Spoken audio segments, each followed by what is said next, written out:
Hey everyone, welcome back to the channel. Today, we're diving into Andy Murray's latest comments about his short coaching stint with Novak Djokovic and the type of player he says he'd actually prefer to coach in the future. Let's get into it. So, here's the story. Andy Murray took on a unique challenge last year, joining Novak Djokovic's coaching team. The two were rivals for over a decade, and suddenly, Murray was in Novak's corner. Pretty wild, right? But after just 6 months, the partnership came to an end. Djokovic reached the Australian Open semifinals during that time, but the results overall weren't what either of them hoped for. Novak himself said he just couldn't get more out of the partnership. Murray recently opened up about the experience with the Times. He admitted, "At the beginning, I enjoyed it, but obviously the results were not what I expected. It was still a great opportunity though. If I hadn't done it, I'd have regretted it. Getting to spend time with one of my biggest rivals, trying to help him and learn from him, was fascinating."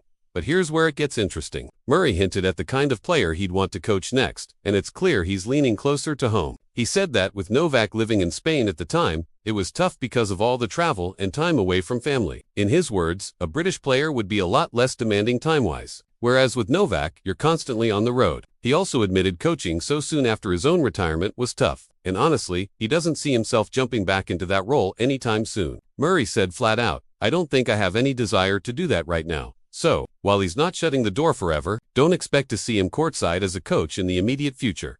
Just to recap their run together, Murray joined Novak in November, was in his box at the Australian Open, where Djokovic reached the semis, but the results dipped afterward. In total, they finished with a 12-7 record before parting ways, just before the Geneva Open. So there you have it. Andy Murray doesn't regret coaching Djokovic, but if he does step into that role again, it sounds like he'd prefer to work with a British player closer to home. What do you think? Would Murray make a great mentor for the next generation of UK tennis stars? Drop your thoughts in the comments. Hit like if you enjoyed this breakdown, and subscribe for more tennis updates every week.